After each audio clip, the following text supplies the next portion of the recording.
सिर्फ 10 मिनट के अंदर इंस्टाग्राम के ऊपर आप अपने अपने क्लाइंट की प्रोडक्ट को किस तरह प्रमोट कर सकते हैं, वो आज हम इस वीडियो में डिस्कशन करेंगे। सबसे पहले मैं आपको यह बता दूं कि इंस्टाग्राम के ऊपर कैंपेन क्रिएट करने के लिए आपके पास फेसबुक का बिजनेस मैनेजर होना लाजमी है। ठीक है, फेसबुक बिजनेस मैनेजर के अंदर एड अकाउंट से आप इंस्टाग्राम के ऊपर एड रन कर सकते हैं। इसके अलावा आप डायरेक्ट इंस्टाग्राम से भी एड रन कर सकते हैं, लेकिन वो प्रोफेशनली रिकमेंडेड नहीं है। रिकमेंडेड है कि आपके पास फेसबुक बिजनेस मैनेजर हो और उसके अंदर आपने ऐड अकाउंट क्रिएट करना है और वहां से जाके आपने इंस्टाग्राम के ऊपर अपनी ऐड रन करनी है। तो चलिए अभी अपने सिस्टम में आपको जाके दिखाता हूं कि सिर्फ 10 मिनट के अंदर आप इंस्टाग्राम के ऊपर अपनी ऐड किस तरह क्रिएट कर सकते हैं। इंस्टाग्राम के ऊपर कैंपेन क्रिएट करने के लिए सबसे पहले आपके पास फेसबुक बिजनेस मैनेजर होना चाहिए। ठीक है, फेसबुक बिजनेस मैनेजर के अंदर जाके आपने ऐड अकाउंट से आपने कैंपेन क्रिएट करनी है। आपने क्या करना है, आपका ऐड अकाउंट आ जाएगा, आप इस ऐड अकाउंट से आपने जाके क्रिएट के बटन पे प्रेस करना है। ठीक है, आपके पास डिफरेंट ऑब्जेक्टिव आ जाएंगे कैंपेन क्रिएट करने से रिलेटेड। आपका अवेयरनेस है, ट्रैफिक है, एंगेजमेंट है, सेल्स है, लीड्स हैं, ऐप प्रमोशन, आपके पास डिफरेंट ऑब्जेक्टिव आ जाएंगे। अब आपने देखना कि आपने कौन सा ऑब्जेक्टिव सिलेक्ट करना है। एक कैंपेन का सिर्फ एक ऑब्जेक्टिव हो सकता है, एक कैंपेन के मल्टीपल ऑब्जेक्टिव्स नहीं हो सकते। अभी मैं लेके चलता हूँ एंगेजमेंट के ऊपर, पोस्ट एंगेजमेंट की कैंपेन में लेके चलता हूँ कि मुझे इंस्टाग्राम के ऊपर जो मैंने पोस्ट लगाई है उसकी एंगेजमेंट मुझे ज़्यादा लेके चलनी है। ठीक है, मैंने इसके ऊपर क्लिक किया, कंटिन्यू के बटन पे प्रेस कर दिया। ठीक है जी, उसके बाद मैंने यहाँ पे ऑटोमेशन एक मुझे पूछेगा, ऑटोमेटेड, ये वाली ऑटोमेटेड ऑप्शन होती है, एक होती है मैनुअल ऑप्शन। ठीक है, हमने इसको कंटिन्यू किया। कंटिन्यू करने के बाद ये इंटरफेस मेरे सामने आ जाएगा। यहाँ पे 3 हिस्से होते हैं कैंपेन के, फेसबुक, इंस्टाग्राम, व्हाट्सएप, तीनों के ऊपर अगर आपने कैंपेन रन करनी है तो 3 यहाँ पे आपने ऑब्जेक्टिव की सेटिंग करनी है, यहाँ पे आपने ऑडियंस की और प्लेसमेंट की सिलेक्शन करनी है, यहाँ पे आपने अपने डिज़ाइन देने हैं। ठीक है, क्योंकि अभी मैं आपको वो बता रहा हूँ एक स्मॉल बजट के साथ कैंपेन क्रिएट करना। अगर आपके पास बड़ा बजट है तो आप चाहते हैं कि हर एड सेट के ऊपर आप अलग अलग बजट एलोकेट करें तो आप ये रख लें। अदरवाइज आपने एंड्रोमेटा खुद भी कह रहा है कि आप कैंपेन बजट के ऊपर लेके चलें, आप एड सेट के ऊपर ना लेके चलें। कैंपेन बजट क्या होता है, कैंपेन बजट उस वक्त ज़्यादा बेनिफिशियल होता है, बल्कि उस वक्त ही यूज़ होता है जब आपके पास एक कैंपेन के अंदर मल्टीपल एड सेट होते हैं, यानी कि मल्टीपल ऑडियंस होती है।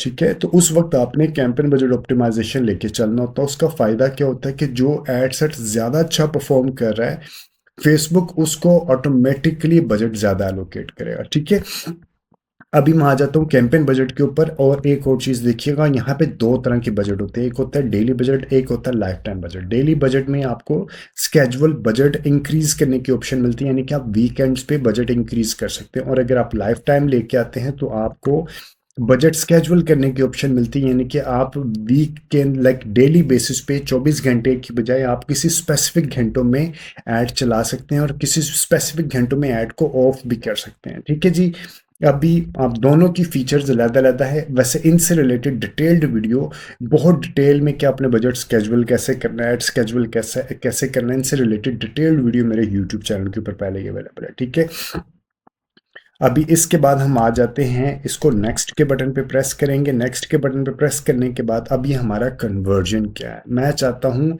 मैसेज डेस्टिनेशन है, ऑन योर ऐड है, कॉल्स है, वेबसाइट है, ऐप है, फेसबुक पेज है। मैं कहता हूँ कि मुझे लेके आनी है फेसबुक पेज पे ले आए कि फेसबुक पेज, या हमने हाँ इंस्टाग्राम की कैंपेन चलानी है तो इंस्टाग्राम के ऊपर मैं आ जाऊँगा, यहाँ पे on your add, video views की जगह पे पोस्ट एंगेजमेंट आ जाऊँगा। ठीक है, और परफॉर्मेंस में maximise engagement with the post आ जाएगा। ठीक है जी, उसके बाद हम आ जाएंगे बजट।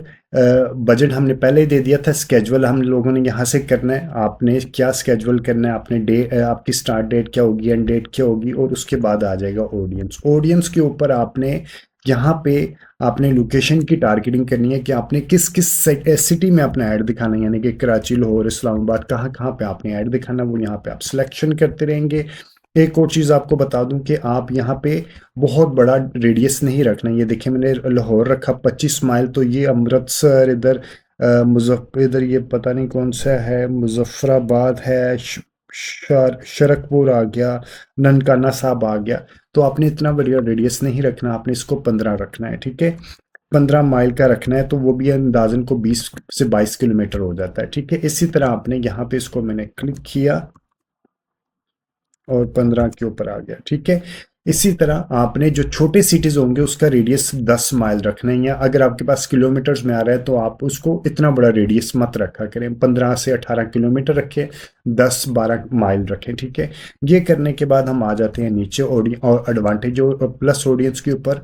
अगर आपके पास ज़्यादा बजट है, अब आपने एक हेडसेट पे कितना बजट देना है कि आपका एक हेडसेट 7 डेज में मिनिमम 50 कन्वर्जन क्रिएट कर जाए। अगर आपके पास इतना बजट है तो आप 2 हेडसेट क्रिएट कर लें, एक पे आप रखें फीमेल और एक पे रखें मेल, ठीक है, अलग अलग कर लें। और आपने एक ही हेडसेट के अंदर इतनी बड़ी ऑडियंस नहीं रखनी। अगर आपके पास बजट है, अगर आपके पास बजट नहीं है तो बेशक आप 18 से 45 रख लें। अगर आपके पास बजट नहीं है तो ये रखें, अगर आपके पास बजट है तो 2 हेडसेट क्रिएट कर लें, ठीक है जी। उसके बाद हम आ जाते हैं नीचे डिटेल्ड टारगेटिंग में। आपने कुछ भी नहीं करना, आपने इसको एज इट इज छोड़ देना है। ये एक्चुअल चीज है प्लेसमेंट। प्लेसमेंट में आपने मैनुअल करनी है। हमने भी कहाँ ऐड चलानी है, इंस्टाग्राम के ऊपर, ठीक है। मैं आ गया मैनुअल के ऊपर करने के बाद मैं अब नीचे आ जाऊंगा। इंस्टाग्राम क्योंकि मोबाइल के ऊपर एक्टिव होता है तो मैं डिवाइसेस में से सिर्फ मोबाइल डिवाइस को रखूंगा अपने पास, ठीक है। उसके बाद मैं आ जाऊंगा नीचे और मैं यहाँ पे फेसबुक और इंस्टाग्राम में से फेसबुक ऑफ कर दूंगा और इंस्टाग्राम रखूंगा, ठीक है। उसके बाद मेरे पास आ जाएंगी नीचे, मैंने इंस्टाग्राम का फीड पे चलाना है, इंस्टाग्राम प्रोफाइल फीड पे चलाना है। इंस्टाग्राम एक्सप्लोर पे मैं ऑफ कर देता हूँ, ठीक है। और इसी तरह मैंने जो बाकी मेरे पास ऑप्शंस होंगी वो मैंने, अगर आपके पास वर्टिकल डिज़ाइन है तो आप स्टोरी पे रखें, अगर आपके पास वर्टिकल डिज़ाइन नहीं है तो आप स्टोरी और रील पे मत रखें, ठीक है। इसी तरह मैंने सर्च रिजल्ट को भी ऑफ कर दिया। ऑफ करने के बाद अब मैं आ जाऊंगा नेक्स्ट पे। नेक्स्ट पे आने के बाद मैंने, ये बाय डिफॉल्ट पेजेस मेरे लिंक होंगे। अगर आपको ये नहीं पता कि आपने इंस्टाग्राम अकाउंट को किस तरह लिंक करना है, बल्कि आपको अगर ये नहीं पता कि Facebook business manager add account कैसे क्रिएट करना है, उसके अंदर पेमेंट की सेटिंग किस तरह करनी है, फेसबुक बिजनेस पेज को ऑप्टिमाइज कैसे करना है, इन सब से रिलेटेड बहुत डिटेल में वीडियोस मेरे यूट्यूब चैनल के ऊपर पहले ही अवेलेबल है, ठीक है। हम क्या करेंगे, यूज एग्जिस्टिंग पोस्ट के ऊपर मुझे लेके चलना है। सिलेक्ट पोस्ट, यहाँ से आके मैं पोस्ट को सिलेक्ट करूंगा, या अगर मैंने पोस्ट अभी नहीं बनाई तो यहाँ से मैं पोस्ट बना लूंगा, ठीक है। पोस्ट को सिलेक्ट किया, यहाँ से इंस्टाग्राम के ऊपर आया, और ये वाली अभी वैसे बता रहा हूँ, मैं टीचिंग के तौर पे यूज़ कर रहा होता, मेरा बहुत ज़्यादा इसके ऊपर काम नहीं होता है, ठीक है जी। जो पोस्ट मैंने लेनी है, फॉर एग्जांपल मैंने ये वाली पोस्ट ले ली, मैंने इसको कंटिन्यू किया। कंटिन्यू करने के बाद ये पोस्ट वहाँ यहाँ पे बाय डिफॉल्ट इसकी कैप्शन और हेडलाइन सब चीज़ें आ जाएगी, ठीक है। कॉल टू एक्शन क्या है, सेंड मैसेज करना है या आपने कॉल नाउ करना है, क्या करना है, व्हाट्सएप मैसेज करना है, जो भी आपका ऑब्जेक्टिव होगा, कॉल टू एक्शन होगा, वो आपने कर लेना है। करने के बाद आपने इसको सिंपली नीचे आना है, और यहाँ पे आपने, अगर व्हाट्सएप के ऊपर रखेंगे तो आपको यहाँ पे, अगर व्हाट्सएप के ऊपर रखेंगे तो ये नीचे फ्रीक्वेंटली आस्क्ड क्वेश्चन पूछेगा कि आपने चैट व्हाट्सएप की ऑटोमेशन किस तरह क्रिएट करनी है, वो आपने ऑटोमेशन क्रिएट कर लेनी है। उसके बाद सिंपली आपने यहाँ पे पब्लिश के बटन पे प्रेस कर देना, आपकी कैंपेन क्रिएट हो जाएगी। एक और चीज बता दूं, एंड्रोमेटा का अपडेट के मुताबिक आप एक एड सेट में मल्टीपल एड्स रख सकते हैं, रखनी चाहिए, रख सकते नहीं, रखनी चाहिए। तो मैं इसको यहाँ पे क्लिक करूंगा, डुप्लीकेट करूंगा, और यहाँ पे नंबर ऑफ कॉपीज 2 या 3 कर दूंगा। आपने यहाँ पे सिंपली जाना है और अपने ऐड के क्रिएटिव चेंज करते रहना है। ऐड के क्रिएटिव यानी कि आपने डिफरेंट डिफरेंट पोस्ट लगाती रह चेंज करते रहना। इससे फायदा क्या होगा, वैसे आप एक भी पोस्ट एंगेजमेंट है तो आप एक भी रहने देंगे, कोई मसला नहीं है। लेकिन अगर आप कोई ऐड क्रिएटिव वाले लेके आ रहे हैं तो आपने 4 से 5 या 5 से 6 ऐड क्रिएटिव जरूर चेंज करना। आपने ये वाला एक है, ये ओरिजिनल था, ये ओरिजिनल है, ये आ गया हमारा नेक्स्ट। इसके ऊपर मैं यहाँ पे क्लिक करूंगा और यहाँ पे जाके मैं फॉर एग्जांपल चेंज पोस्ट कर दूंगा। पहले मेरी ये वाली थी, अब मैं ये वाली रख लूंगा, ठीक है। तो इसका मतलब है कि ऐड फटीक नहीं आएगी। सीटीआर आपका, यानी कि इस ये वाली ऑडियंस को ये 4 मुख्तलिफ ऐड दिखाई देते रहेंगे। अगर उसने ये देख लिया, फिर ये देखेगा, फिर ये देखिए, इस तरह वो ऐड आपकी, अगर सिर्फ एक ही ऐड रखेगा ना तो कस्टमर को हो सकता है एक से ज्यादा बार दिखाई दे। तो तो कस्टमर आपकी ऐड से बोर हो जाएगा। ठीक है जी, उसके बाद आपने यहाँ से पब्लिश कर देना है और आपकी कैंपेन लाइव हो जाएगी, रिव्यू में जाएगी, लाइव हो जाएगी। कोई भी फीडबैक, सजेशन या कोई भी कमेंट है इस वीडियो के कंटेंट से रिलेटेड तो do mention the comment section. Comment section में कमेंट जरूर किया करें, इससे हमें एक तरह की मोटिवेशन मिलती है मजीद अगली वीडियो बनाने से रिलेटेड। और अगर आपके फ्रेंड्स एंड फैमिली सर्कल में से कोई बंदा फ्री में डिजिटल मार्केटिंग सीखना चाहता तो ये चैनल आप उसको भी रेफर कीजिएगा। Thank you very much, take care and अल्लाह हाफिज।